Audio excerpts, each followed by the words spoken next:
It is Tuesday, December 23rd. I'm glad to be here. Are you bracing? Are you ready? Have you got all your Christmas shopping done? I'm done with the shopping part for presents. Got a few things I need to get for like dinners and that kind of things, but I'll work that out. I'm glad I don't have to go in the mall or Target or anything like that right now, because that would be a mess. So, and especially traveling around here in the next few days, it's going to get starting to rainy. We'll talk about that in the forecast in a minute. But I hope you're all ready for the holidays. Hope you're snug and hope you don't have to travel. Oh my gosh, I'm going to be staying put as well. We've got a great show for you. Let's talk about that first and foremost. We're going to be welcoming Howard Fox. He's a treasurer for Third Mutual. He's going to be on the show today, and he's going to be talking about everything it takes to kind of run a board and kind of the ins and outs of what goes on with the board. And for people who are interested in serving on theirs, maybe some good insights there. We'll talk about that and more with him on the program today. Right now, though, we want to keep you informed. And speaking of boards, we've got another one. United Laguna Woods Mutual is looking for a few new board candidates. They have 4 openings on United, and they are seeking to fill for 2 of them with terms that end in 2026, and then 1 term that ends in 2027, and 1 term that goes all the way to 2028. So if you are interested in serving, they have extended their deadline for submitting your application. It's going to be on the 29th, Monday the 29th. So you have now, between now and the 29th, to turn that in if you're considering doing that on the board. For more information, contact the folks there. Information on the screen about turning in the application and how that's all going to work. All right, let's take a look at this forecast. And like we said, it is going to be rainy. Rain starts probably this afternoon and definitely tonight. And it's going to go. It's going to be a lot of rain. So honestly, there's going to be flood advisories out there. So if you need to get out and about before the holidays hit, today is really the last day to do that without really driving around in a lot of rain and showers, and street flooding might be in our areas. So make sure you can stay put. If you don't need to go out, don't drive in this for the next couple of days. It's going to be very, very wet. We might have some record-breaking rainfall here. Lows are going to be in the 50s overnight, highs only in the 60s and high 50s for the rest of the week. And we're going to finally have some sunny skies again, maybe on Saturday. There you go. Let's take a look at our sunrise, sunset, and yes, hallelujah, we have a picture of a pet. I've been asking for this, and I finally got it. This is Lexi and Jack. They are Christmas shopping right here in Laguna Woods, thank goodness, and Debbie Byrne brought beautiful dogs out for some their shopping, and look at those outfits. That's fantastic. Thank you very much, Debbie. I knew somebody would send me a picture of a pet before the Christmas holidays, and there we go, we got one. Sunrise this morning was 6:52, sunset tonight, 4:47. If you'd like to send us a picture of your pets for the holidays, it's not too late. We'll still use them all the way to January 1st or whatever it is. Pets for the holidays, sunrise, sunsets, your vacation areas that you might be going to over the holidays. We'd love to see those pictures. Make sure you email them to us, Laguna Woods Village TV at gmail.com. Make sure you include your name, where you took the picture, and we will use it in our sunrise sunset segment. Okay, no meetings, they're all canceled. I don't know why anybody even booked any this week, but there you go, they're canceled for this week. And when we come back, we'll be talking to Third Mutual's very own Howard Fox. Stay with us.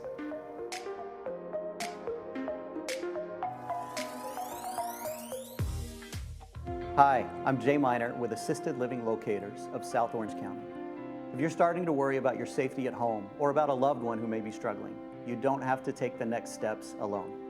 I've toured every assisted living and memory care community in our area, and I can help you find the right fit. I'll do the research, make all the phone calls, and set up all the tours. And my services are at no cost to you. Let's make sure that you or your loved one have the care, comfort, and peace of mind that you deserve. Give me a call today. Hey, beach walkers, grandkid chasers, stair climbers, dance lovers, weekend warriors, and yogis. Your life demands activity, and joint pain shouldn't hold you back. Get personalized joint care that's as unique as you, with high satisfaction rates to prove it. At Memorial Care, your joint replacement patient navigator will be by your side, helping you safely return to more. Like another beach, extra hug, and one more song. More from life is calling with Memorial Care. We're Denise and Ann with Legacy Arrangements. We help families plan ahead for future funeral and cremation pre-arrangements. We represent over 70 mortuaries in the Southern California area.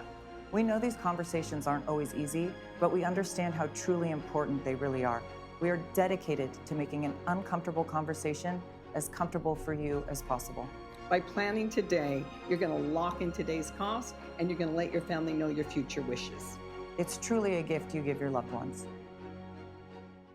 At Pearl 32 Dental, we redefine your dental experience with comfort, technology, and care. Led by Dr. Rezai and Dr. Jahed Manish, we specialize in patient-first dentistry. We do permanent crowns in just one visit with our same-day CEREC technology. From smile makeovers to laser therapy and implants, we blend artistry with innovation. We accept payment plans, or you can check out our 3-tier membership for exclusive savings. Give us a call or visit our website to schedule your appointment today. I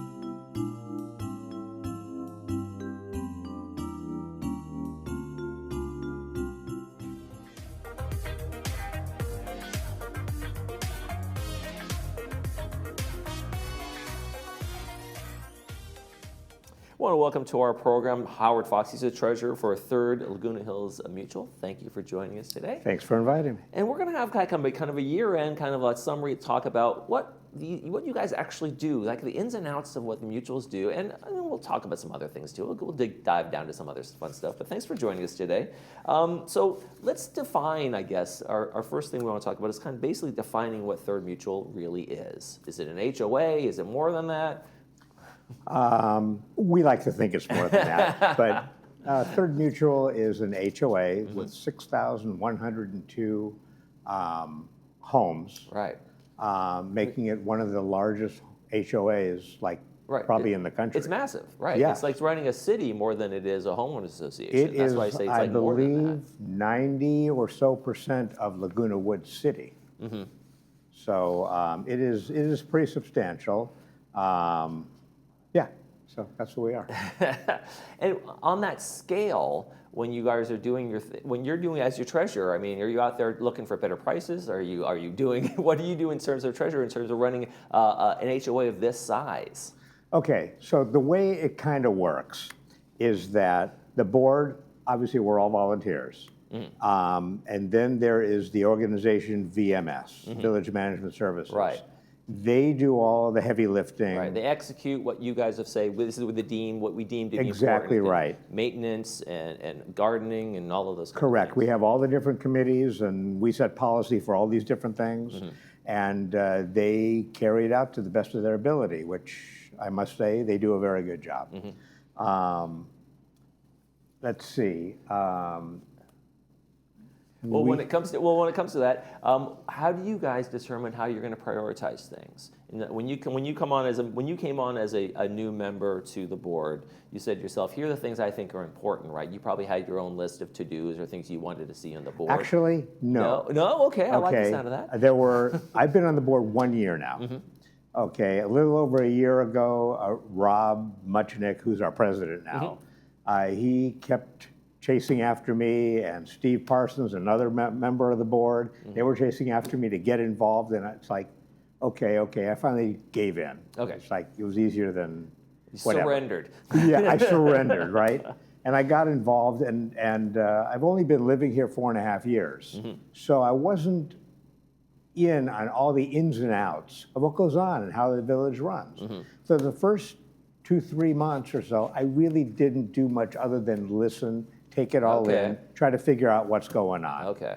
And once I started to get the hang of it, then then now they're sorry, I think. But no, I'm kidding. So now the price has been paid. Yeah. So what are some of the responsibilities? We've got a slide here about in terms of responsibilities of what you guys are kind of oversee and must do in terms of that.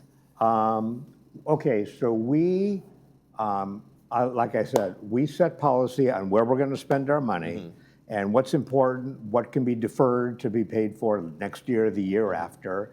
And just generally, it's a 60-year-old village. And it needs a lot of repairs and a lot of maintenance to keep it up. And our job is to take in the dues money that comes in and make sure it gets allocated properly so we can keep the whole village together.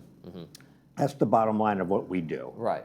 And there's codes and covenants, and there's ways you enforce things and rules and those kinds of things that you guys sometimes update, sometimes have, hey, with modern times comes modernization of those kind of rules, or when you see people like, hey, looks like people are abusing this rule, or we need to make some changes here, you kind of tweak some stuff along That's the way. exactly right? what we do. In fact, Yeah. right now, we're in the process of reviewing the CC&Rs, the covenants, conditions and restrictions document, because it was written in 1988.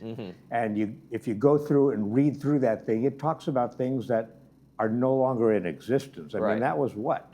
Almost 40 years ago. Right. Okay, so we're rewriting that. Next, we're going to take a look at the bylaws, which not a lot needs to be changed there because it's pretty generic. But that's one of our ancillary things that we're working on right now. Now, when you, as a treasurer, you have this fiduciary, and the entire board has this fiduciary responsibility, so to speak, to say, to spend the members' money, and you're a member as well, Right. As best you can, most efficiently as you can, looking for better prices, better things, better whatever, better deals. How can we do that? Oftentimes, people come to a board meeting and they're just upset because they hear the dues are going up and they want an audit of the whole thing. They want to know what's going on, and that they feel upset. Like there's no way you could be spending all of this money, and why can't we do this for a better price? Correct. And to assure everybody, we go through the same thing. We sit there, and when we have our board meetings, we battle back and forth over where to spend the money, where not to spend the money, what's important. All of us on the board, a lot of us wear different hats. Like, I'm involved in the Boomers. Rob is involved in the Chicago Club. Park and Moon are both involved in the Korean Club. So part of you is torn in that direction. Right. Part of us are owners, so we're also looking out for our own personal finances. And then, of course, the most important, if you're going to be on the board, you have to set it all aside and make your decisions based on what's good for the HOA, what's good for all members as a Right. whole, which may be to your detriment. I don't want my dues going up. Right. But it is a zero-sum game. Yes. Right? It's like, listen, this is the money we have to spend. Right. And some of it's going to go to reserve, some of it's going to go here. So it's either what services do we want to cut, or are we going to raise our rates because there's only so much money and this is where it's going to, right? And unfortunately, given the way the world is and given how California is, the dues go up some amount every single year. The electricity bill goes up, the water bill goes up, cost of inflation. There's a whole slew of things that just continue rising, and just to keep pace, we've got to keep raising dues. I mean, this year we're raising our dues, I think, $50 a month, and it's just barely keeping up with the rise in prices. And there's cost and these buildings are old. These dwellings are, they were built back in, decades and decades ago, back in the 60s and 70s. Yeah, so I mean, there's maintenance on older buildings, and they need more maintenance. They need more looking after, right? Which is kind of included. That's part of the 909. That's built into part of the process. Yeah. Exactly. It's in the reserves. So we have an outside company come in, do a reserve study every 3 years. And they tell us, okay, you need this amount of money by this such and such a date in order to renovate the roofs or the stucco or whatever they decide to do. Right. And we have to allocate a portion of the $909 a month to the reserves so that we have that money that 3 years down the road, when we have to redo the roofs on 15 buildings, the money's there. Right. It's better to be proactive than reactive, and kind of wait and now we need a special assessment, as you might say, in terms of those kinds of things. That's how we believe. Yeah, and that gets people voted right out, and recalls and things like that. Right. And so when you guys are looking forward, and you're an HOA member too, you're paying these dues just like everybody else is. So it's not like you're sitting there saying, and like you said, you're a volunteer, so the money is going towards these things. It's not like, that, hey, we're lining our pockets or we got some side deals. I know people kind of sometimes walk into a board meeting and say, who are these vendors? How are they vetted? And you guys have been working on that since like the committee level on these things, right? Yeah, absolutely. We, I believe the rule is any major project, we need like 3 bids, 3 different companies to come in there. Usually they have more than 3, but they tell us what it's going to cost and how long it's going to take, and then you evaluate what they're telling you and what they're saying is going to cost. and you do the background check to make sure they're viable companies, and then the committee level makes a recommendation. The board comes in and says, okay, we're going to award a contract to that company there, and then you hope that you made the right choice. Now, VMS is around just doing the usual stuff, but sometimes when there are big projects like that VMS can't do, that's when you bring in those outside vendors, right? Well, they're the ones who do that. Yeah. The way it works is you've got Third Mutual, you've got United, you've got GRF, but the worker bees are VMS. Right. So we all three set policy depending on what our realm of responsibility is. But VMS is the one that provides the labor. They're the ones that find the contractors. They're the ones that anybody you see out there doing any work, whether it's security or maintenance or people in the office here, they're all Village Management Services employees. Right, and they got their stuff going. They know their stuff. They definitely know what they're doing, and it seems as though people are happy with the services, at least in terms of, for the most part, in terms of For the most part. the money for the money that goes in, they're getting value out of that. Yeah. How often do you guys find the areas to tweak and say, oh, well, if we did this instead of this, and along the lines when you're looking through the budgets and find those You know things? what? It's an ongoing thing. It's a Yeah. living, breathing thing, the Right. budget. We're already starting now the initial steps of preparing the budget for 2027. Okay, and what happens is in a couple of months, we're gonna get version 1, a couple of months later, version 2. Every time we're tweaking it, and then you get to the end of the year and you say, you know what we thought 10 months ago is no longer valid, and we'll pass a resolution to tweak something here or there in the budget. It's, we're always, it's a constant battle. Constant tightening, so to Yes. speak. I know there's always been talk about finding sources of revenue instead of assessment. Hey, where can we find some sources of revenue? Have there been any progress in that area? Have you guys found some, and you're working on other projects as well in terms of like how you can bring in revenue instead of, again, raising assessments?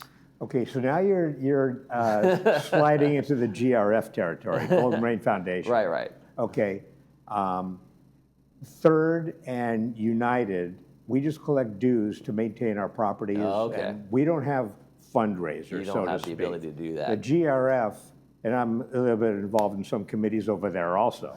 But what the GRF does is they have the oversee the recreation that's put on by the village.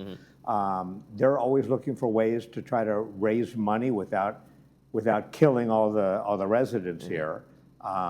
So that's really a GRF discussion. When you take a look at these budgets and you take a look at these things, what do you think one of the biggest challenges is for you when you take on this process, you start jumping into it? What are the biggest things that you say this is going to be a big headache, or this is something that's coming down the road that's going to be ongoing troubles? Is it just the price of electricity or utilities and water that you guys can have no control over? It's everything. All of that, yes. Right now, a big topic amongst Third and also GRF is the subject of solar. Okay, solar, I mean, as far as we know today, it could change tomorrow, but solar is the future. So the more solar farms or whatever we have, Right. it could inhibit the rise in the cost of electricity. So we're looking at that and how we can do that to plan for the future. Then again, I remember years ago we put solar on our house, and you hear about, they're going to be taking the panels and making them much smaller, and you could have many more panels and get more. It's like, I don't see that happening yet. That was 15 years ago I was told that. Sure. Okay, but some things, things happen, but you do the best you can with the information you have now. But like I say, solar, that's important. EV charging stations. Right. These are both subjects that are primarily being discussed at GRF. It's like the wave of the future is electric cars. The wave of the future is getting off the Southern California Edison grid. Only one way to do those things is to, be self-contained as far as energy production. In terms of your service, is this something that you have found rewarding? I know obviously it's a lot of work, and it's so much for retirement kind of a feeling. Tell me about it. But where do you find the joy in this work? Where do you find the fulfillment in this work? Personally, I've always been a volunteer. All my life, I've been involved in charities and gotten on boards of every charity that I've ever been on and president of some. And I just find it rewarding to get involved and help out and do what I can. As far as what specific item or items of the HOA, I don't think there is one specific item. It's just a general feeling that we're all doing good. And that service is reflected in terms of like when you put out that budget, that you've done everything you can to make it as tight as possible, as working as possible, and Correct. serving the community as possible.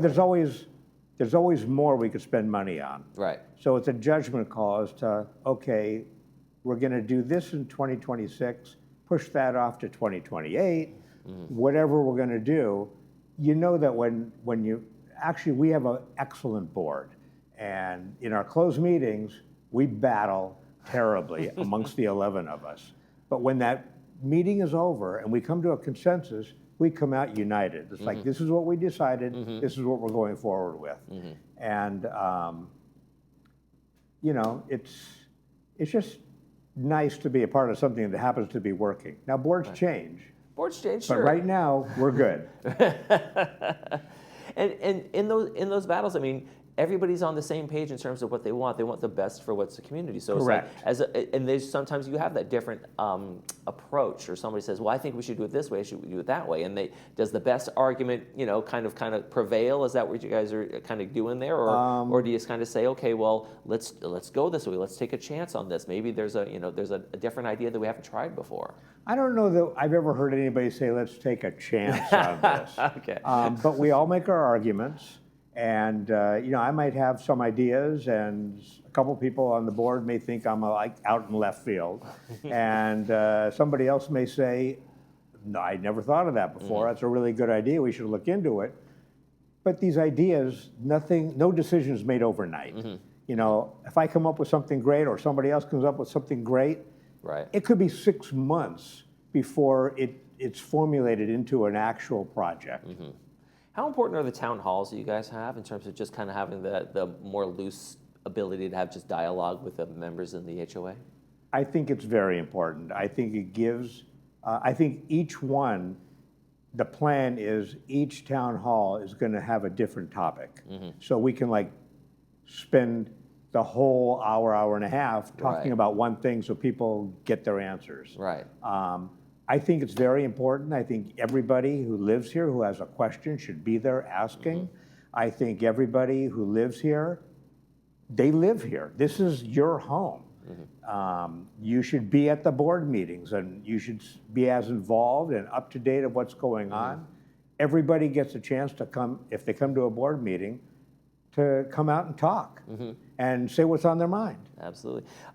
And also serve on committees, right? Do you ever meet somebody and say, hey, you should serve on the maintenance committee or the landscape committee or whatever those things are, when you see somebody that's impassioned about those kinds of things? You know what? All the time. I mean, I've learned this a long time ago. Everybody's got opinions, and everybody's going to come in and tell me or somebody else what they're doing wrong, or you really should be doing this. And my answer always is consistent. I say, you know what? You have great ideas. You really should get involved. Now, most people, when I say to you, you need to get involved, come to the next meeting, I'll never hear from you again because I called you on it. Right. You got ideas, put up or shut up kind of thing, right? But there's always somebody, a few people there who say, you know what? I will. And they come and they have ideas and they get involved, and then there's an opening on the board and they move up. And then once you're on the board, you move around and get involved in a lot of different committees, and that's what makes the village work. Yeah. When I was a volunteer umpire for Little League, when the parent would start chirping at me, I'd turn around and say, applications for umpires are right there in the dugout over there if you want to sign up. And Right. that would stop the chirping. Always. And then there's one guy who does. Yeah, You know, he yeah. winds up being the best umpire. Yeah, absolutely. So committees are really the way to find out how, the sausage is made, so to speak, right? Exactly. Because that's really where you kind of drill down and have the deep understanding, whether it's landscaping or finance or whatever Yep. it might be, right? Yep, absolutely. So when you started serving on those committees, because as a board member you serve on a few, did you kind of was it an eye-opening experience for you? I mean, like you said, you've done these kind of things before, but Yeah. It was eye-opening as to what the issues were facing the village. Mm-hmm. I mean, every HOA, every organization has their own issues. right. So the first couple of months, I got to see what's important here and what can be pushed off a little bit and how far you could push certain things. I have a way about me that sometimes I'm able to push things pretty far, but I know when to back off. Okay, well, there you go. All right, Howard Fox from Third, I appreciate you coming in today and kind of wrapping up our year for us. Happy holidays. Thanks. Happy holidays to you and everybody else out there. You're watching This Day. We'll be right back with a movie preview.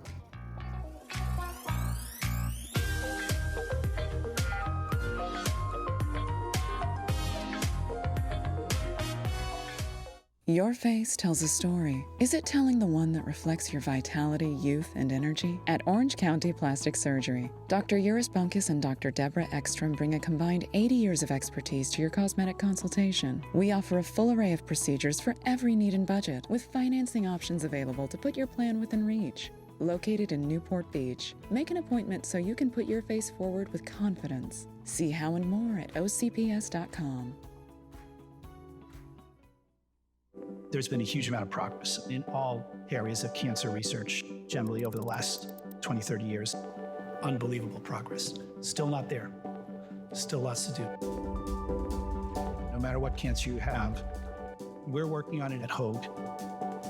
It's not a pie in the sky hope. It's a real hope. I'm still right there in the trenches as a treating oncologist and as a cancer scientist as well. I want to be part of conquering cancer.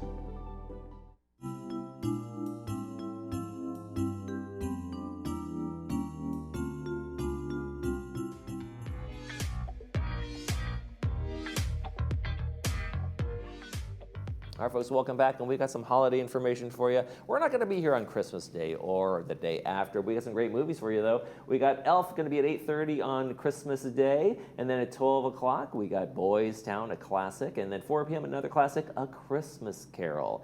And then on Friday, more movies for you. We have Peter Rabbit at 8:30, and then at noon, Dream Horse, and 5 p.m., everybody's favorite, Huelhauser, California Gold. He's going to be in Laguna Beach doing that one. All right, let's take a quick check on our regular movies on Friday and Saturday, and we've got some good ones for you. Big Miracle. This one stars Drew Barrymore, and it's going to be brought to us by RadNet. It's going to be at 2 p.m. with the subtitles and 6 p.m. without those subtitles. And then on Saturday, we have Christmas in Connecticut. The Christmas movies just keep coming. That's brought to us by Advanced Ear Care. It's going to be at 2 p.m. with the subtitles and 6 p.m. without those subtitles. Folks, we got rain in the forecast, plenty of it. It's going to start tonight, and it's going to go all the way through Friday, and lots of rain. So if you don't have to be outside, don't have to be driving, don't have to travel, stay put, because this is going to be some street flooding kind of rain. This is going to be a lot coming down in a short amount of time. It is going to be a real stormy couple of days through Christmas. So there you go. Tomorrow on This Day, we're going to have Legacy Arrangements, and Harvard Eye Associates going to be here, as well as Brecock Kennedy will be here with me as well.